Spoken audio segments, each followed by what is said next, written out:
Welcome to the Black Wealth Creator Podcast, where we help uplift the Black community through financial education. So on today's episode, I just want to talk about your goals. Like, what are your financial goals? What are you striving towards? What are you trying to do? What are you trying to accomplish? Are you trying to buy a house? Are you trying to get a car? Are you trying to travel the world?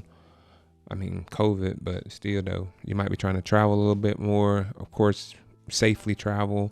Are you trying to visit some people? Are you trying to buy your mom a house, your sister a house? Like, what are your goals in life? Are you just trying to get $1 million, $100,000? Like, what are your goals? So on today, I want to talk about your goals, and specifically, I want to talk about goal setting. Like, what's the importance of goals, and then how do we go about actually making goals and then following through with our goals? So what's the importance of goals? So I want to do a quick activity. Grab a pen, grab a paper, and I'm going to give you 10 seconds to find everything in the room that's the color green. Go.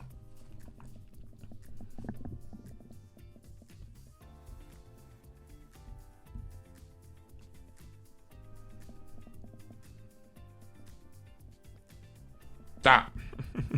Okay, so I only got 2 items, and in my office I only saw 2 things that were green. I saw some green vinyl and another piece of green vinyl, so I don't even know if that counts. I could have just been 1 item. So I'm going to give you another 10 seconds to look across the room and see something that's the color green. All right, so are you ready? On your mark, get set, go.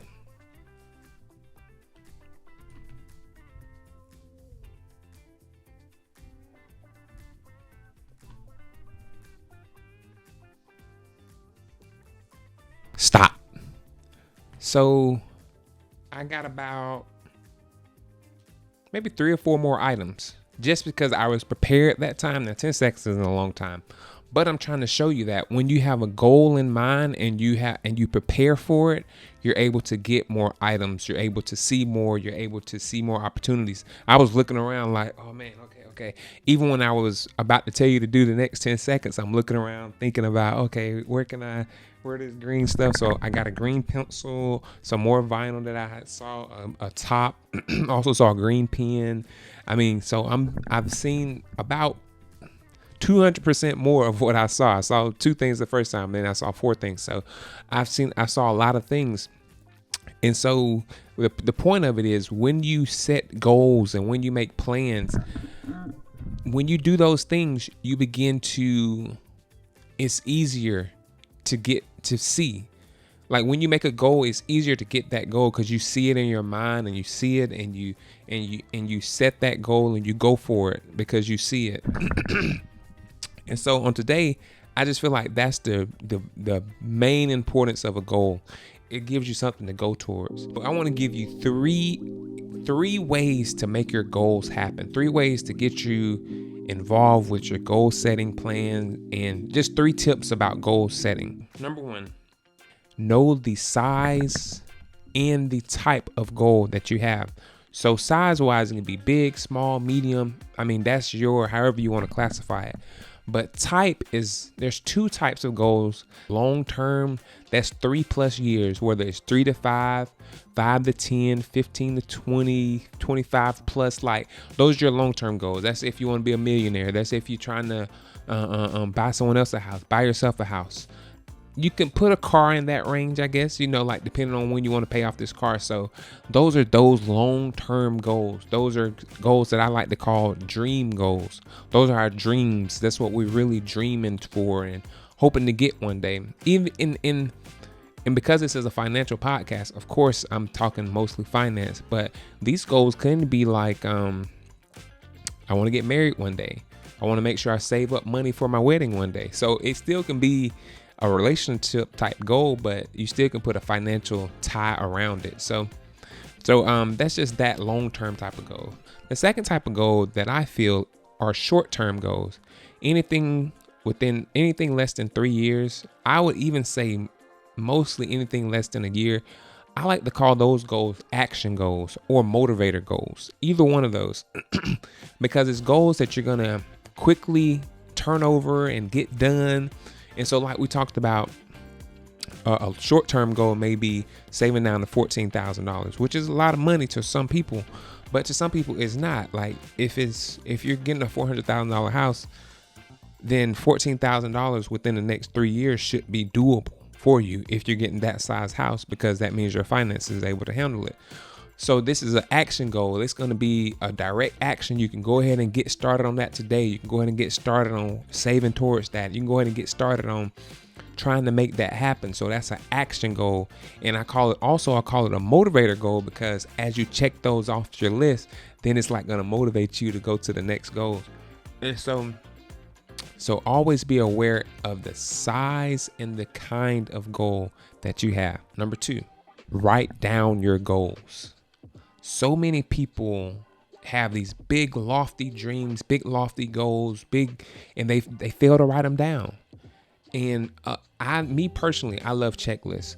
So the reason you write it down is because you get to check it off. And like I just talked about, that motivator, when you check that thing off, it's going to motivate you to the next level. It's going to motivate you like, oh, I can get my next goal. So when you have all of them listed out, especially if you have it listed from action goals to dream goals, like my short-term goals, 2 weeks from now, 3 weeks from now, 5 months from now, like just have them all listed out in that timeline.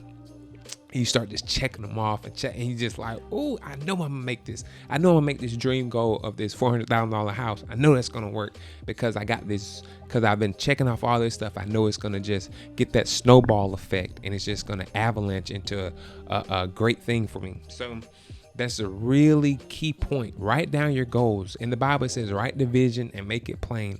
I told you I was going to get a little spiritual, but you have to write down your vision. You have to write down what you're thinking about and seeing about. And I encourage people to write down every single goal. Like, don't just stop at the big stuff.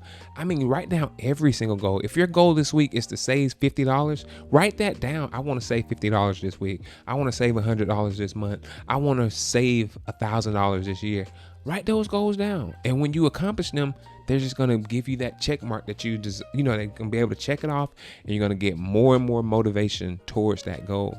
So like I said, don't be afraid to write down your goals. Number 3. So the final point, work on your goals. So many people are expecting things to happen for them, but they are failing to work.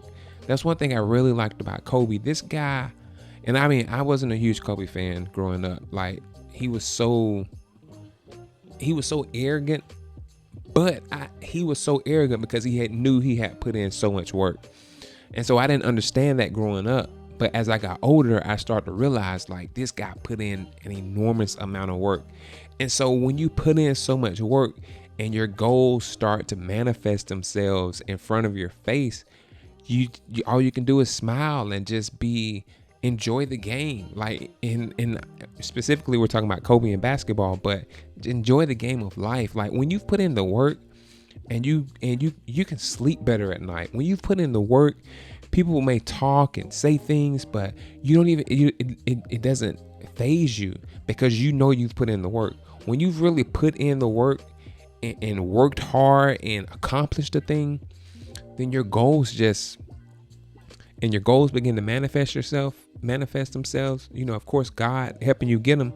But when those things start to happen, it's like you go to another level of work ethic. It's just like, oh man, so I worked on this goal. So like we saying that week-long goal, I want to save $50. So, okay, so I worked on this goal. I mean, I did my best. I skipped the fast food lines. I made my lunch. I pre-planned my meals. I didn't buy that Snickers bar. I really just saved this $50 this week. And you like crazy proud of yourself. And it's just like, wow, you really did that, champ. So like when you put in the work on your goals, then you get even more motivation. And I'll tell you another thing. When you've put in the hard work on your goals, and when you get to one of those dream goals, like, oh man, I've been saving up and I finally paid off my car. Wow, like celebrate. Don't be afraid to celebrate your hard work. Don't be afraid to celebrate, especially If you got a new car, if you want to get a few friends out, like, hey, we going out to celebrate my car. Like, I'm going to Longhorn. I'm getting Parmesan crusted chicken, mashed potatoes, a little bit of side salad. Okay, I'm making you hungry, but that's but it's like, it's a celebration. Like, we're having game night at my house because we paid our house off. So it's like, there's a celebration to these goals once you've accomplished them, because you putting in the work, you put in the hard work, and you saw the results. So I just really wanted to encourage you to set goals. Check the time, the size, and the kind of goal you have. Write down your goals. Make sure you write them down. You can check those bad boys off. And then lastly, please work on your goals. When we set them, we have to put in the work to make them happen. This has been another episode of the Black Wealth Creator Podcast, where we uplift the Black community through financial education. Remember, getting money is easy, but building wealth takes time and effort. Anybody can do it, especially you. Be blessed.